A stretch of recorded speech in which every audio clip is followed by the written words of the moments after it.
Hello दोस्तों, स्वागत है आपका हमारे YouTube channel commerce with Rahul पे। आज की वीडियो में हम लोग सीवीटी और डीडीयू के एंट्रेंस के लिए इंपॉर्टेंट क्वेश्चन जो शेयर चैप्टर से हैं उसको देखेंगे। आइए शुरू करते हैं। तो पहले क्वेश्चन को देखते हैं। Name the head of capital clause of the memorandum of association of a company in which maximum amount of shares capital mention is called. मतलब कि मेमोरेंडम ऑफ एसोसिएशन में, कंपनी के मेमोरेंडम ऑफ एसोसिएशन में किस head में share capital जो है सबसे अधिक मैक्सिमम अमाउंट मेंशन होता है।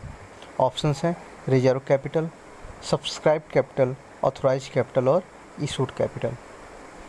रिजर्व कैपिटल यानी कि वो कैपिटल जो रिजर्व करके रखी गई है फ्यूचर के लिए।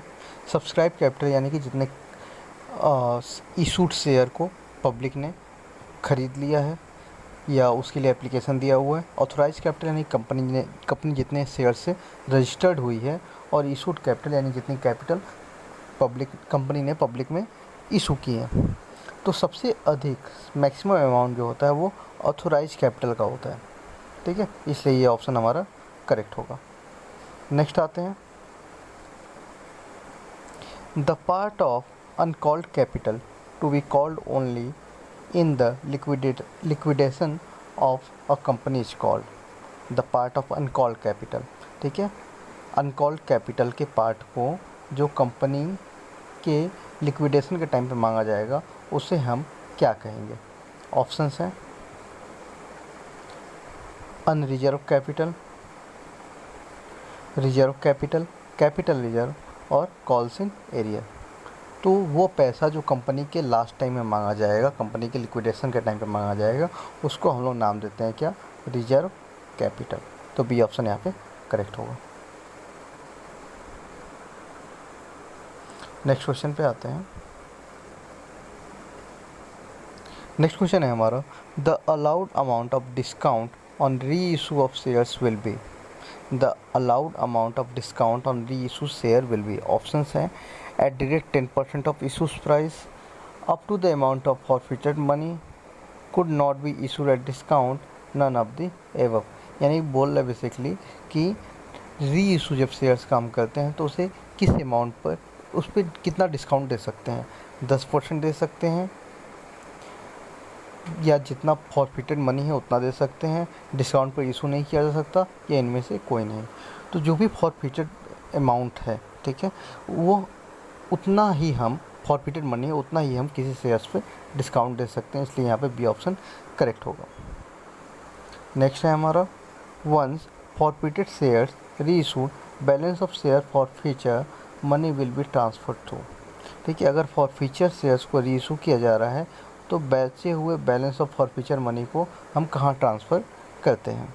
General reserve, reserve capital, capital reserve या security premium reserve.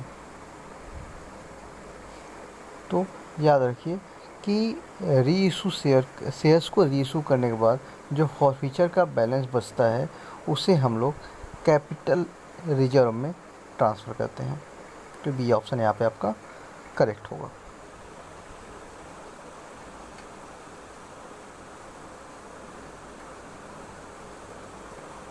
Next question पे आते हैं।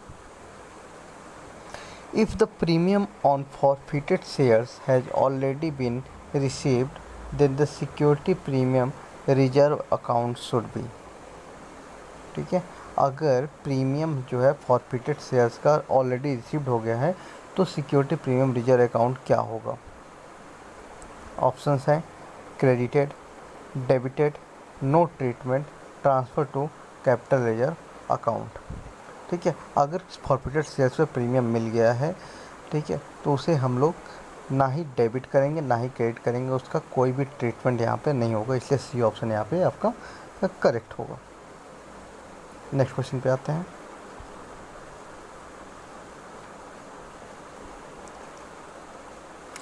ये क्वेश्चन फाइनेंशियल स्टेटमेंट से है, तो आइए देखते हैं। Which of the following is not the limitation of financial statement analysis. Options हैं ignores price level changes, qualitative aspects ignored, window dressing, interfirm comparison. ठीक है, इसमें से फाइनेंशियल स्टेटमेंट के लिमिटेशंस नहीं है, यानी बेसिकली बोल रहा है फाइनेंशियल स्टेटमेंट की क्या क्वालिटी है।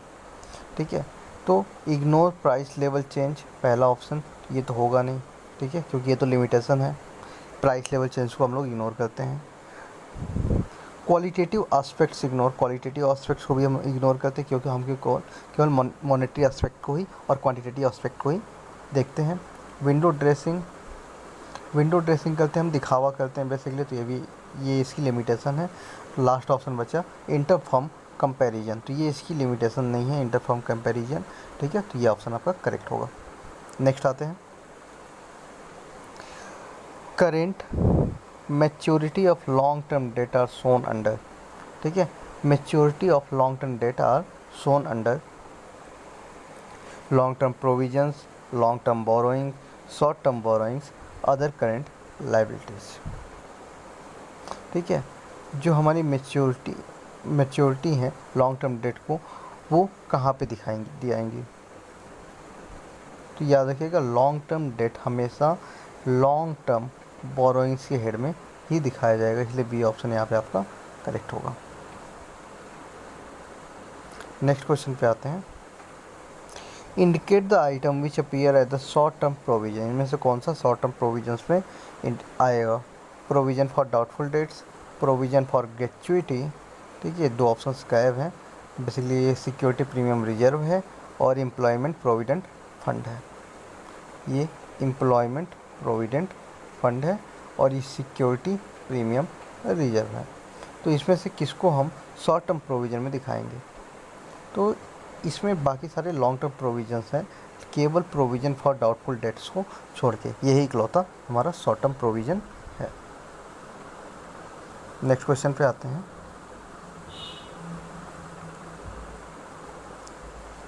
क्वेश्चन है which one of the following is the permanent representative personal account of the share holders. इसमें से कौन सा परमानेंट रिप्रेजेंटेटिव पर्सनल अकाउंट है शेयर होल्डर्स का? Share application account, share allotment account, share application and allotment account और share capital account. Basically अगर हम देखें तो ये चारों के चारों रिप्रेजेंटेटिव पर्सनल अकाउंट है, लेकिन यहाँ पे एक वर्ड दे दिया है परमानेंट। तो परमानेंट अगर देता है तो परमानेंट की कैटेगरी में केवल और केवल हमारा शेयर कैपिटल अकाउंट आएगा, इसलिए ऑप्शन डी आपका करेक्ट होगा। नेक्स्ट आते हैं,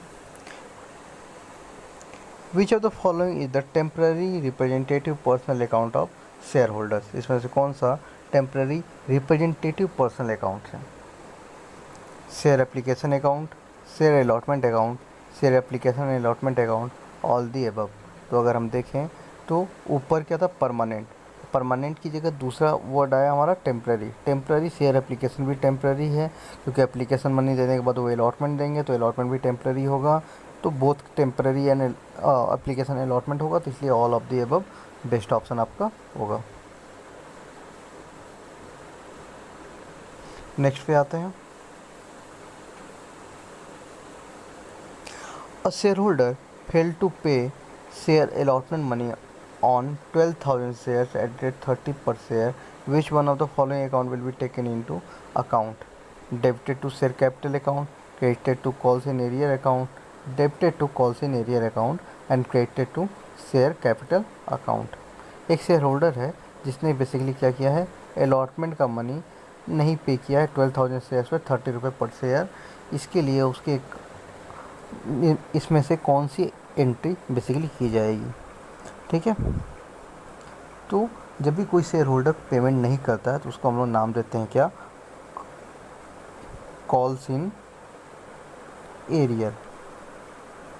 ठीक है, और कॉल्स इन एरियर हमेशा हमारा डेबिट होता है, इसलिए बी ऑप्शन यहाँ पे हमारा करेक्ट होगा। नेक्स्ट है, क्वेश्चन है हमारा, received share application money toward the application and allotment of the share will be credited to which of the following account। ठीक है, अगर हमें एप्लीकेशन मनी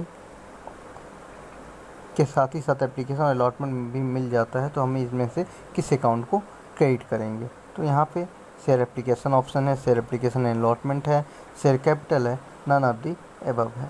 तो ऐसे कंडीशन में हम हमेशा और हमेशा शेयर कैपिटल अकाउंट को ही क्रिएट करेंगे। तो ऑप्शन 4 आपका करेक्ट आंसर होगा।